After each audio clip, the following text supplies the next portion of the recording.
Salut à tous, c'est Sturi. Les prédictions de WrestleMania 35. Casse-tête. Terrible casse-tête. Pour essayer de vous envoyer sur un terrain plutôt fantaisiste ou peut-être réaliste de cette carte de WrestleMania 35. Hein, j'ai des trucs, hein, j'ai pris mes notes. Et regarde, prends les notes directement sur un ordinateur. Oh, ça rigole plus. Donc les prédictions de WrestleMania, je serai pas le seul à les faire, bien entendu. Il y a l'équipe de CSL Catch qui va le faire. Vous aurez les prédictions de WrestleMania de Flo, de Ludivine et de Rabi. Et ce qui est important, et c'est ce qui nous tient à cœur comme l'an passé, vous allez pouvoir jouer, vous aussi, nous envoyer vos prédictions de WrestleMania, vos cartes en vidéo, les copains. @cclcconcours@gmail.com. On fera le jury, bien entendu. Alors, les membres de CSL4 joueront le jeu du jury, hein, et la meilleure vidéo, les meilleures vidéos, j'ai même envie de faire plaisir à plein de monde.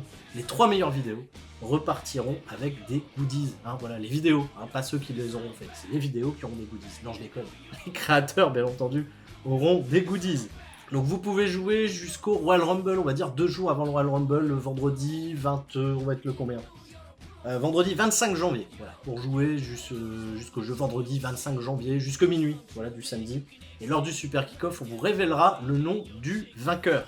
Bon, alors, WrestleMania 35, hein, cette année, mes notes, hein, voilà, bien vieux, si tu veux, dégueulasse ces lunettes en plus, hein, avec ton introduction, hein, Sturi. Voilà, alors, WrestleMania 35, hein, quand on a vu la fin d'année 2018, avec notamment, c'est important, tu vois, le retour McMahon au pouvoir, l'envie de bien faire les choses, hein, d'apporter une ère du changement.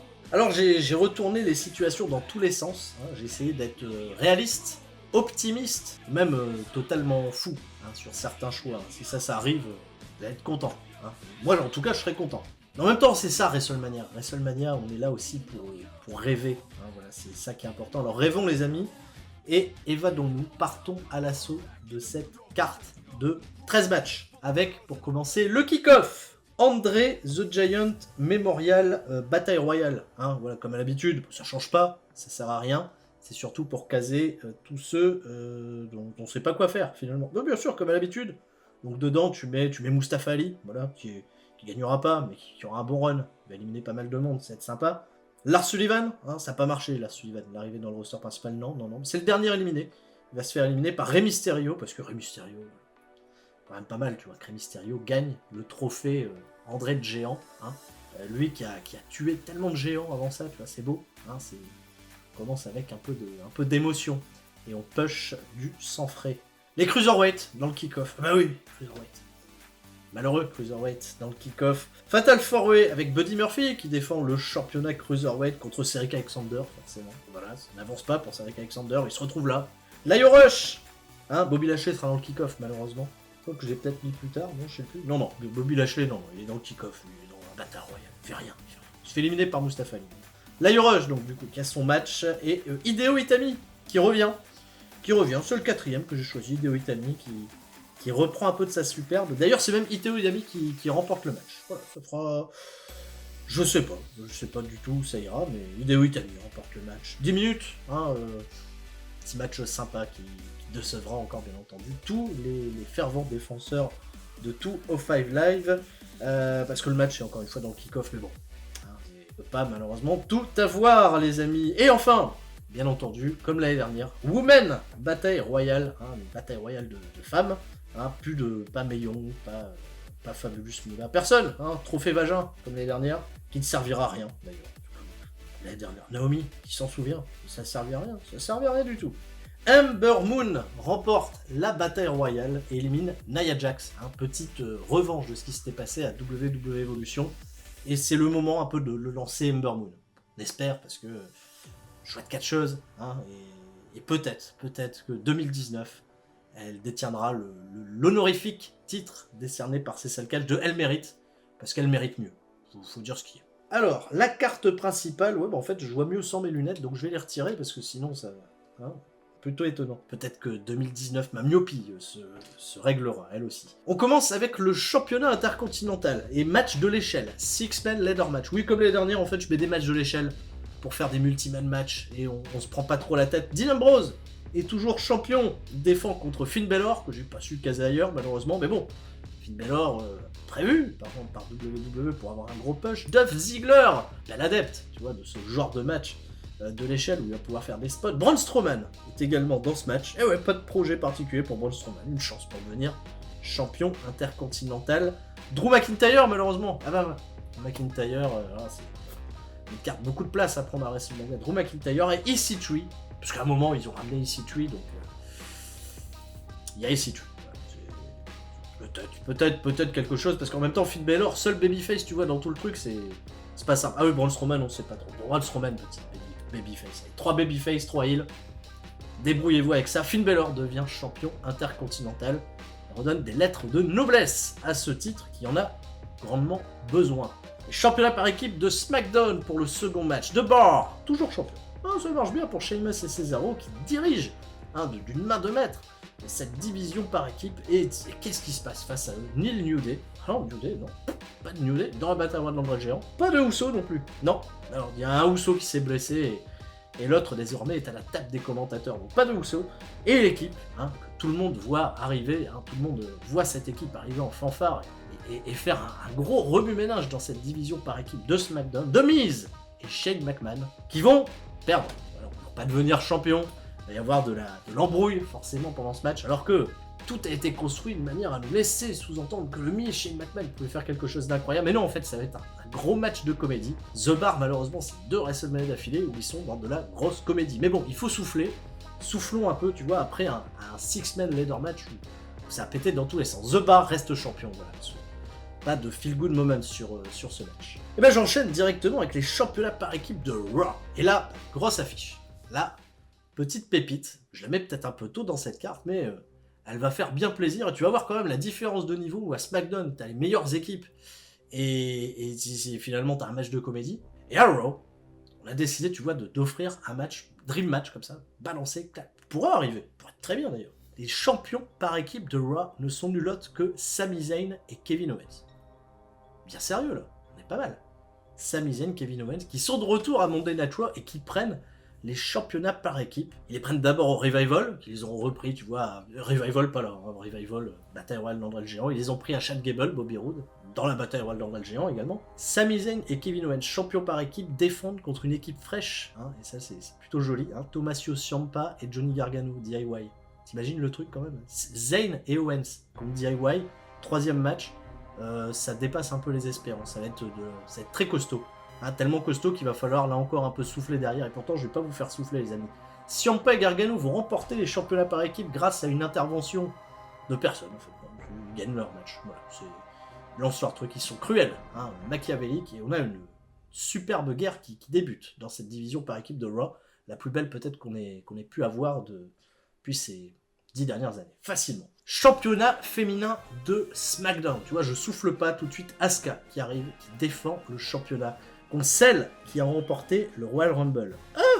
Qui a remporté le Royal Rumble? Eh ben non, c'est pas Charlotte Flair, parce qu'elle aurait choisi d'aller affronter Ronda Rousey. C'est pas Becky Lynch non plus, parce qu'elle aussi, elle aurait choisi d'aller affronter Ronda Rousey. Comme j'ai dit, Asuka, personne n'a envie de l'affronter, peut-être sauf une catcheuse.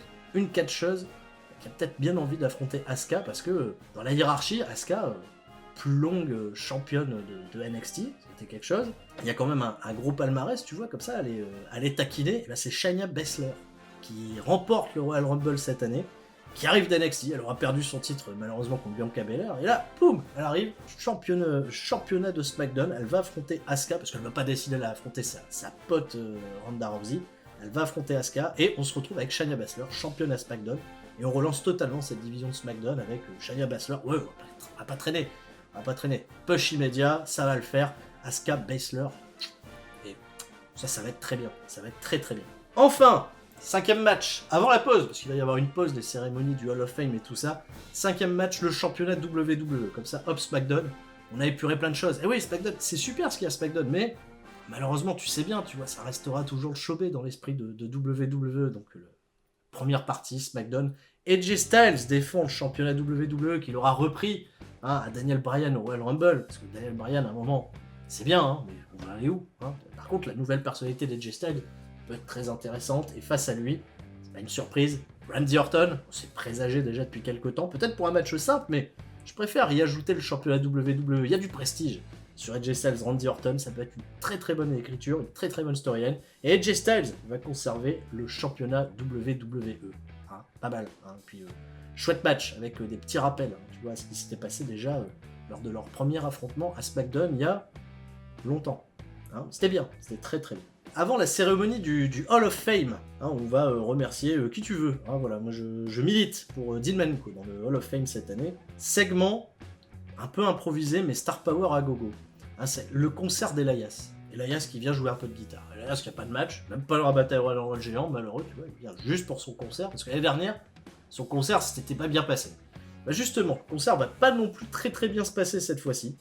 Parce que c'est pas John Cena qui va l'interrompre, non, c'est l'Undertaker qui va se passer. L'Undertaker qui va venir au concert de Elias. Je viens faire de voilà. Et John Cena va être au premier rang. John Cena, comme la dernière fois, John Cena il est au premier rang. Du coup, il y a l'Undertaker, la revanche de l'année dernière. Elias en arbitre. Et en fait, non, il va rien se passer. Ils vont teaser des choses. Et Bray Wyatt va faire son retour à ce moment-là. Et Bray Wyatt va décimer tout le monde. Voilà, super Bray Wyatt de retour. On tente la 4e, 5e, 6e solution, tu vois, pour essayer de sauver Bray Wyatt. Je le sens pas trop, mais bon. J'ai quand même peur hein, qu'il nous fasse un Cena Undertaker cette année, hein, qui sort un petit peu de derrière les fagots, qui risque pas d'être fameux, mais bon, j'ai du mal à imaginer un WrestleMania sans Undertaker, sans John Cena. Ils ont pas de match. Je me dis, bon, quitte à prendre un petit peu leur star power, autant le donner à quelqu'un. Mais Elias, malheureusement, ça sera un peu le bouffon de l'histoire, et Bray Wyatt en sortira grandi. Voilà, hein, vous avez peut-être pas envie de savoir la suite de ma carte une fois que je vous ai parlé de ça. Mais bon, hein, il faut souffler, Hall of Fame, et on est reparti, deuxième partie de la carte. Accrochez-vous, les loulous, un match simple à SmackDown, pas d'enjeu, pas de titre, comme ça. Un match pour les rêves. Hein, Daniel Bryan, qui se bat pour ses rêves. Bah, Daniel Bryan, qui a... À un moment, j'ai hésité à laisser Bryan avec le championnat, mais... Edge Styles quand même, bon, ok, soit, on pourrait les switcher les deux, mais bon, bref. Daniel Bryan qui se bat pour ses rêves, mais qui vient gâcher ses rêves? Qui aujourd'hui parle de Dream Over sans arrêt? Bah oui, c'est monsieur Velveteen Dream qui vient du roster d'NXT et qui vient affronter Bryan, parce que Bryan, tu le sens quand même quand il amène Mustafa Ali dans le roster principal, tu sens qu'il a envie d'être là, tu vois, de se positionner en ville pour essayer, tu vois, de se dresser en rempart contre toute cette nouvelle génération qui arrive. Et bah Velveteen Dream va avoir son moment à WrestleMania, il va affronter Daniel Bryan dans un match 1 contre 1. Qui va être d'une qualité exceptionnelle. C'est un super match que Daniel Bryan va remporter parce qu'il faut pas déconner. Mais ça, c'est cadeau. Tu vois, ça, c'est petit dream match comme ça qu'on passe, tu vois, pour Daniel Bryan qui se bat pour ses rêves. Il affronte le rêve velouté. On est bien, hein, le rêve de velours. On est bien, tu vois. On nous fait une petite offrande parce que dans la foulée, 7ème match, peut-être pas, il va peut-être être remis malheureusement. Donc, allez, bon, on va le mettre quand même. Hein, on va marcher sur des œufs, les copains. Triple H contre Batista. Donc là, ils vont nous faire la dimension épique, scénario hollywoodien, il va y avoir de la grosse production, tu vois, Kevin Dunn, des plans caméra dans tous les sens pour essayer de raconter une grosse histoire entre Triple H et Batista, ils vont être très bons. Le clip de feud va être incroyable, hein. Souvenez-vous, Triple H Undertaker avant Super Showdown, on était sur un clip fantastique. Voilà, non, tu vois, c'est pareil, Triple H, Batista, oh là là, Hollywood, tout ce qu'il faut, l'évolution... Il va y avoir pareil, hein, tu vois, des petits caméos de Ric Flair, des trucs totalement peu overbooké l'affaire, bien entendu. Et Batista va remporter le match parce que Triple H n'arrive jamais à battre Batista. Et là encore, ça ne marche pas. Voilà, bon, juste avant, hein, ça va. On a eu Bryan contre Velveteen Dream, donc là vous avez le temps de vous faire une bonne pause café, tu vois, d'une bonne demi-heure si vous regardez le show en pleine nuit. Hein, et on va enchaîner sur un autre truc. Là, dans la tête de WWE, c'est pour souffler. Hein, parce que là, on vient de manger quand même la dimension épique par excellence. Pour souffler, hein, le championnat des États-Unis. WWE sans gros build-up, un Fatal 4-Way qui nous a été livré comme celui de l'année dernière. Samoa Joe, champion des États-Unis, bah oui, bon, pourquoi pas, Samoa Joe, pas mal. Champion des États-Unis, non? Non, je veux bien. Contre Shinsuke Nakamura, Jeff Hardy et Andrade Cien Almas. Voilà.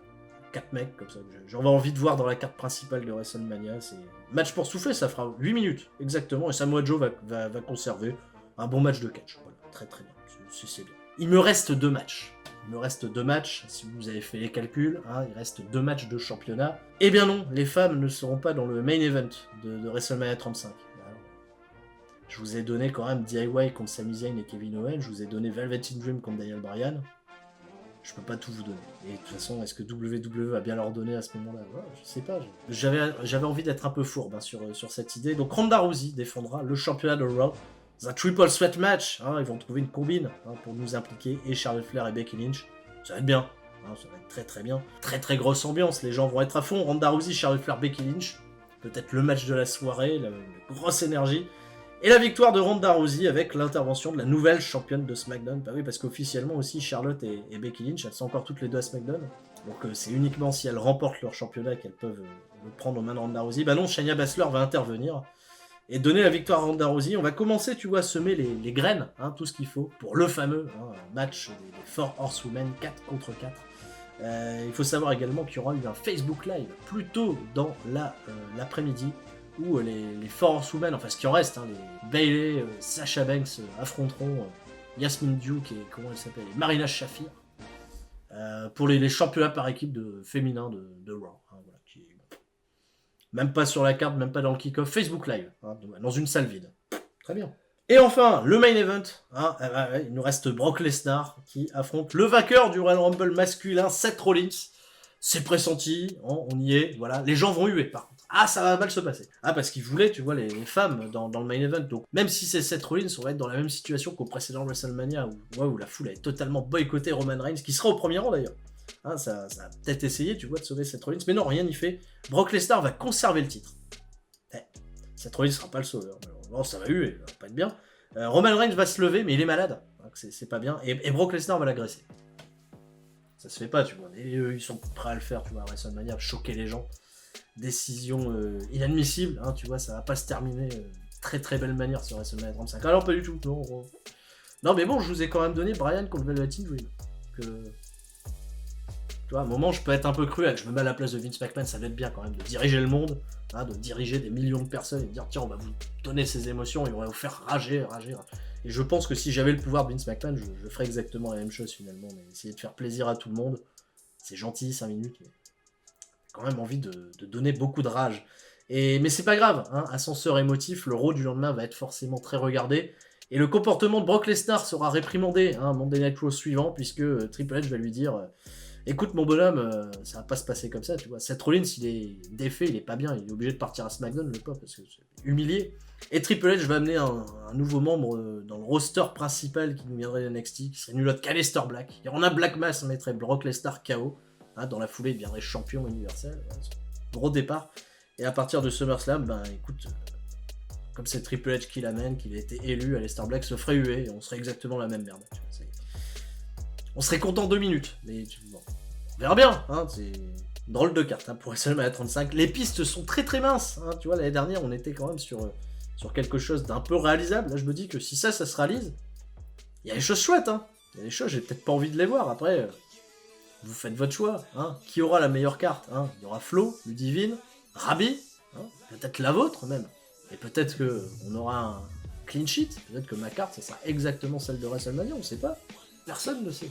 Tant qu'on n'a pas les histoires, tant qu'on n'a pas les idées, tant qu'on ne sait pas qui va gagner le Royal Rumble, les amis, tous mes meilleurs vœux pour 2019, c'était mes prédictions de WrestleMania. N'oubliez pas, je concours, envoyez votre carte, @cclc, concours@gmail.com. Les 3 meilleurs repartiront avec des goodies qui vont être soigneusement choisis par mes soins et on vous révélera donc, du coup, les noms des vainqueurs lors du Super Kick-Off le 27 janvier. Super Kick-Off du Royal Rumble, ça va être quelque chose. Je vous fais des gros bisous à tous et je vous dis à la prochaine. C'était Sturi. Ciao, bye bye.